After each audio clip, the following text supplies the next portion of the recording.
इन service শিক্ষকদের CTET pass কি মান্যতা দেবে রাজ্য? এনসিটিই গাইডলাইন কি বলছে? যারা সিটের ফর্ম ফিল আপ করেননি ভিডিওটা অবশ্যই দেখুন। Hello friends, welcome to my YouTube channel the web education. So friends, এই মুহূর্তে আপনাদের জন্য একটা গুরুত্বপূর্ণ আপডেট শেয়ার করব। সেটা হচ্ছে সিটেট পাসের ব্যাপারে। অর্থাৎ আপনারা সকলেই জানেন যে সুপ্রিম কোর্টে একটা নির্দেশ, এবং সেটা নিয়ে এখনও পর্যন্ত প্রত্যেক রাজ্যে একটা যে জল্পনা এবং যে একটা সমস্যা তৈরি হয়েছে ইন সার্ভিস শিক্ষকদের নিয়ে, যেখানে সুপ্রিম কোর্টে 110 পেজের একটা রায়, যেখানে আঞ্জুমান ইসাতি তালিম ভার্সেস মহারাষ্ট্র যে মামলা, সেখানে বলা হয়েছিল যে প্রত্যেক ইন সার্ভিস শিক্ষক যারা রয়েছেন তাদের যারা 5 বছর বা তার ঊর্ধ্বে চাকরি মেয়াদ রয়েছেন তাদের ক্ষেত্রে টেট কোয়ালিফাইড বাধ্যতামূলক। এবং সেখানে বলা হয়েছিল যদি তারা 2028-এর মধ্যে টেট কোয়ালিফাইড না করতে পারেন তাহলে সেক্ষেত্রে তাদেরকে স্বেচ্ছায় সেই চাকরি থেকে ছেড়ে দিতে হবে যাদের মেয়াদ 5 বছর বা তার ঊর্ধ্বে রয়েছে। এবং সাথে সাথে চাকরির ক্ষেত্রে যে নানান সুযোগ সুবিধা সেখান থেকেও কিন্তু তারা বঞ্চিত হবেন। তো গতকালকে একটা সিটেট অর্থাৎ সেন্ট্রাল টিচার্স এলিজিবিলিটি টেস্টের নোটিফিকেশান একটা পাবলিশ করেছিল, যেটা নিয়ে আমি আপনাদের ভিডিও দিয়েছিলাম। সেখানে বলা হয়েছে কি না, সুপ্রিম কোর্টের নির্দেশ মোতাবেক ইন সার্ভিস শিক্ষকদের যে টেট কোয়ালিফাইডের যে ব্যাপারটা সেটা কিন্তু সেখানে উল্লেখ করা হয়।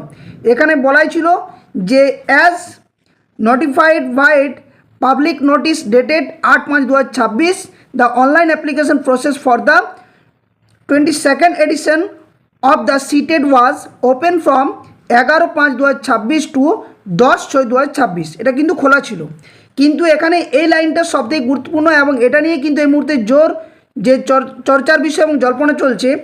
The honourable supreme court vide its judgment in review petition diary number যেটা ছিল 53434/2025 ইন সিভিল অ্যাপিল নাম্বার দেওয়া ছিল has emphasized the need to afford eligible teachers to reasonable opportunity to comply with the statutory requirement of acquiring the prescribed TET qualified। অর্থাৎ যে এক্ষেত্রে বলা হচ্ছে যে শিক্ষকদের যে টেট কোয়ালিফাইডের জন্য একটা যে সুযোগ, সেই ভিত্তিতে এই যে সিটেটের ফর্ম ফিল আপ সেটা কিন্তু আবার উইন্ডো ওপেন করা হচ্ছে।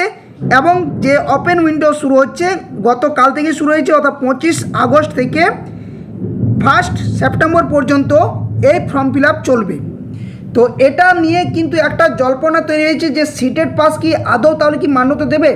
তো দেখুন, আমি একটা বিষয় বলে রাখি আপনাদের সামনে যে এই যে নোটিফিকেশন সিটেটের এবং তার সাথে সাথে এনসিটি গাইডলাইন্স কি বলছে সেগুলো এক এক করে আমি শেয়ার করছি যে আদৌ সিটেট পাসটা মান্যতা দেবে কি না। ইন সার্ভিস শিক্ষক যারা রয়েছেন যাদের টেট কোয়ালিফাইড নেই, যাদের চাকরি মেয়াদ 5 বছর বা তার ঊর্ধ্বে রয়েছে, তারা এই মুহূর্তে এই সিটেট যে পরীক্ষায় বসবেন কিনা, ফর্ম ফিল আপ করবেন কিনা, করলেই আপনাদের সুযোগ সুবিধাটা কতটা থাকতে পারে, এই সমস্ত বিষয়গুলো আলোচনা করব এক এক করে। তো ভিডিওটা একটু লেন্দি হবে, সকলে বুঝুন, একদম ডিটেলসভাবে পুঙ্খানুপুঙ্খভাবে আপনাদের সামনে তুলে ধরার চেষ্টা করব। ভিডিওটি ভালো লাগলে অবশ্যই ভিডিওটি লাইক করবেন, বাকিদের সাথে শেয়ার করবেন, আর যারা চ্যানেল নতুন ভিউয়ার্স রয়েছেন অবশ্যই বলবো চ্যানেলটি সাবস্ক্রাইব করে পাশে থাকা বেল নোটিফিকেশন করবেন। তো দেখুন, এটাই হচ্ছে সিটেটের যে ইনফরমেশন বুলেটিন, যেটা সিটেট সেপ্টেম্বর হিসেবে পাবলিশ করেছিল। ঠিক আছে, এখানে 11/5/2026 থেকে 10/6/2026 পর্যন্ত যে অ্যাপ্লিকেশন অনলাইন ফর্ম ফিল আপের কথা বলা হয়েছিল। কিন্তু এখানে সবথেকে গুরুত্বপূর্ণ যে লাইনটা, যেটা আপনাদের জন্য এই মুহূর্তে যারা ইন সার্ভিস শিক্ষক শিক্ষিকা রয়েছেন তাদের ক্ষেত্রে সবথেকে গুরুত্বপূর্ণ হতে চলেছে এই কয়েকটা লাইন। তো দেখুন কি বলছি, একবার বিষয়টি জানার চেষ্টা করুন। দেখুন, এইখানটাতে বলা রয়েছে সিটেট সেপ্টেম্বর 2026 যে অ্যাপ্লিকেবিলিটি যেটা বলা রয়েছে। প্রথমত 1 নম্বর বলা রয়েছে the CTET shall apply two schools of the central government like KVS, NVS, central Tibetan schools etcetera. এটার জন্য কিন্তু কাজে লাগে সিটেট কোয়ালিফাইড। ঠিক আছে, আমরা জানি। And schools under the administrative control of UT of Chandigarh, Dadra Nagar Haveli, Daman and Diu and Andaman and Nicobar island, Lakshadweep and NCT of Delhi, এই সমস্ত জায়গার ক্ষেত্রে কিন্তু সিটেটটা অবশ্যই প্রযোজ্য হয়ে থাকে। 1 নম্বর। 2 নম্বর বলা রয়েছে CTET may also apply to the unaided private school who may exercise the option of considering the seated এবং কি না কিছু কিছু আনএডেড প্রাইভেট স্কুল রয়েছে যেখানে সিটেটটাকে মান্যতা দেওয়া হয় যে পড়াশোনা করানোর ক্ষেত্রে বা পাঠ্যদান দেওয়ার ক্ষেত্রে বা পাঠদান করানোর ক্ষেত্রে সেই সমস্ত শিক্ষক শিক্ষিকাদের। এবার আসছে 3 নম্বর লাইনটা, 3 নম্বর পয়েন্ট, যে schools own and managed by the state government local bodies and aided schools shall consider the TET conduct by the state government. অর্থাৎ এখানে বলা হচ্ছে কি না স্টেট গভর্নমেন্ট কী করে থাকে বা লোকাল বডিজ যে টেট পরীক্ষা কন্ডাক্ট করে থাকে। হাউএভার যদিও এই state government can also consider the CTET if it decided not to conduct the state TET. অর্থাৎ এই লাইনটাই সবথেকে গুরুত্বপূর্ণ যে যদি বলা হচ্ছে না স্টেট গভর্নমেন্ট যদি টেট কোয়ালিফাইড টেট পরীক্ষা যদি কন্ডাক্ট করতে না পারেন অর্থাৎ স্টেট টেট যেটা বলা হয় তাহলে সেক্ষেত্রে সিটেটটাকে তারা যদি চান তাহলে কিন্তু সেটা মান্যতা দিতে পারেন। ঠিক আছে, 4 নম্বর বিষয়টি কী বলা রয়েছে না according to CBSE affiliation by laws prescribe the minimum qualification for the teachers to teach various subject in class 1 to 8 in the schools affiliated to CBSE stand amendment to the that extent and it shall be mandatory that the teacher appoint এটা জানার অতটা প্রয়োজন নেই। অর্থাৎ এখানে বলা হচ্ছে এই যে 3 নম্বর লাইনটা সেটাই কিন্তু আপনাদের জন্য সবথেকে গুরুত্বপূর্ণ কি না যদি কোনো স্টেট যদি টেট পরীক্ষা কন্ডাক্ট করতে না পারেন তাহলে সেক্ষেত্রে সিটেটটা যদি চাই সেই সমস্ত স্টেট যে মান্যতা দেওয়ার সেটা কিন্তু দিতে পারে।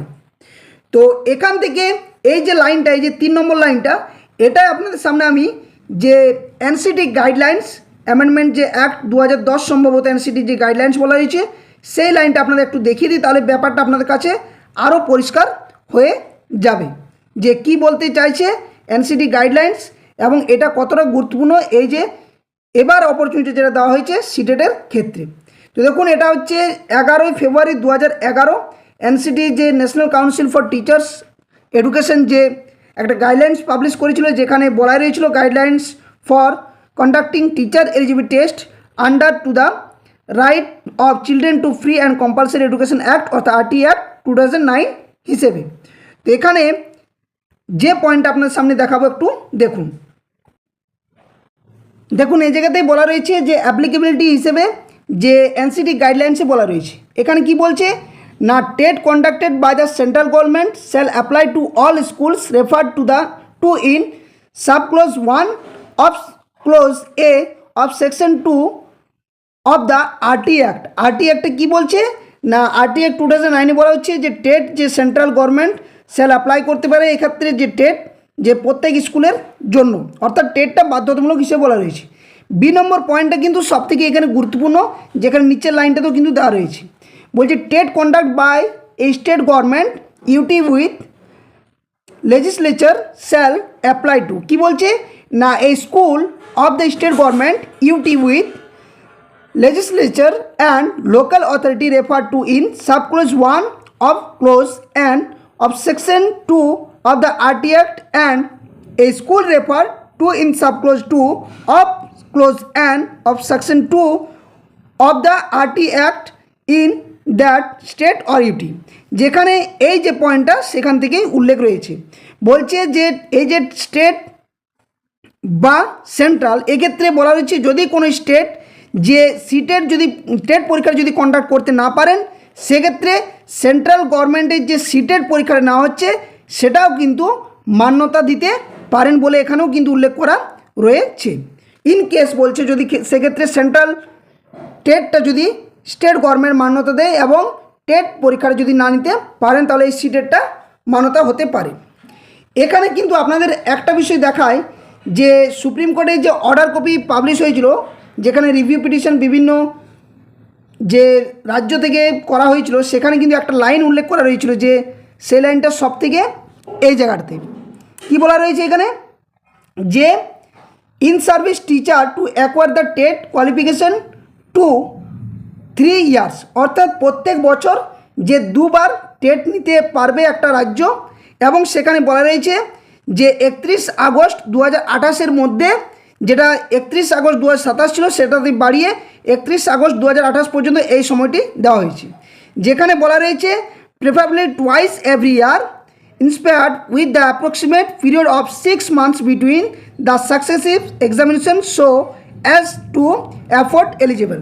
অর্থাৎ এখানে সুপ্রিম কোর্টের নির্দেশও কিন্তু দেওয়া হয়েছিল যে একটা রাজ্য সরকার দুবার বছরে টেট নিতে পারবেন, এবং সেখানে এটা উল্লেখ করা রয়েছে যে দুটো টেটের মধ্যে কিন্তু যে গ্যাপ সেটা কিন্তু আপনাকে 6 মাস কিন্তু থাকতে হবে। কিন্তু এখানে এই যে টেট পরীক্ষা দেওয়া বা টেট পাস করা কোথাও কিন্তু উল্লেখ করা নেই যে একটা ইন সার্ভিস শিক্ষক যার টেট কোয়ালিফাইড নেই তিনি সিটেট পাস করলেও যে তার বৈধতা থাকবে কি থাকবে না, বা স্টেট টেটেই পাস করতে হবে তবেই তিনি ইন সার্ভিস হিসেবে যুক্ত থাকতে পারবেন, এটা কিন্তু বলা নেই। সো এক্ষেত্রে যে সমস্ত শিক্ষক শিক্ষিকারা ফর্ম ফিল আপ করেননি দ্রুততার সাথে আপনারা ফর্ম ফিল আপ করুন। কারণ কি না, আপনারা যদি ফর্ম ফিল আপ করেন একটা বিগ অপরচুনিটি আপনাদের থাকবে, এবং সুপ্রিম কোর্ট তথা যে রাজ্য সরকারকে বলার মতো একটা সুযোগ আপনারা পাবেন যে আপনারা সিটেট কোয়ালিফাইড করেছেন। ফলে যে সমস্ত ইন সার্ভিস শিক্ষকরা এটা নিয়ে দীর্ঘদিন ধরে একটা চিন্তার মধ্যে ছিলেন তাদের জন্য একটা অপরচুনিটি যে আপনারা সিটেট কোয়ালিফাইডটা করে রাখুন। এতে পরবর্তী ক্ষেত্রে আপনাদের চাকরির মেয়াদ বা চাকরির যে সমস্যা অর্থাৎ ইন সার্ভিস হিসেবে যে টেট কোয়ালিফাইড নেই সেক্ষেত্রে আপনাদের একটা রক্ষা কবচ হিসেবে কিন্তু কাজ করতে পারে। ফলে এইটুকু আপডেট আপনাদের সামনে শেয়ার করা ছিল যে এনসিটি গাইডলাইন্সে যেটা বলেছে সিটেটের যে সিবিএসসি যে তরফ থেকে যে গাইডলাইন সেখানেও কিন্তু ওটাই বলা হয়েছে, এবং এই যে গতকালকে যে এক্সটেন্ড করা হলো আবার যে ফর্ম ফিল আপ করার একটা সুযোগ দেওয়া হলো 25 তারিখ থেকে 1 সেপ্টেম্বর পর্যন্ত, সেক্ষেত্রে একটা অপরচুনিটি হিসেবে কিন্তু সেখানে গাইডলাইন্সটা উল্লেখ করা রয়েছে যে সুপ্রিম কোর্টের নির্দেশ, যার নির্দেশের সমস্ত লাইন কপি কিন্তু তুলে দেওয়া হয়েছে।